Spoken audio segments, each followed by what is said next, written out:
1297 সনের 19 জ্যৈষ্ঠ বেলা 11:50 বাবা তাঁর 160 বছরের নশ্বর দেহ পরিত্যাগ করেন। বাবা বলেছেন, আমার তো মৃত্যু নেই, আমি ঠিক তোদের মাঝেই থাকব। রণে বনে জলে জঙ্গলে যেখানেই তোরা বিপদে পড়বি, এক বাক্যে ডাকিস, আমি তোদের রক্ষা করব, আমি তোদের রক্ষা করব, আমি তোদের রক্ষা করব।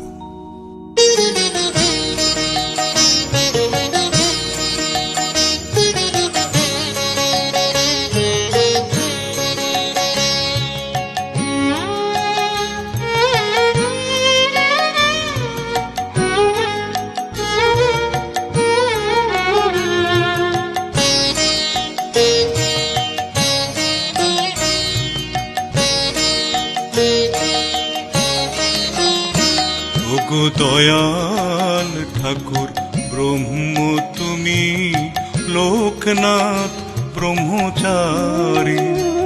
ওগো দয়াল ঠাকুর ব্রহ্ম তুমি, লোকনাথ ব্রহ্মচারী।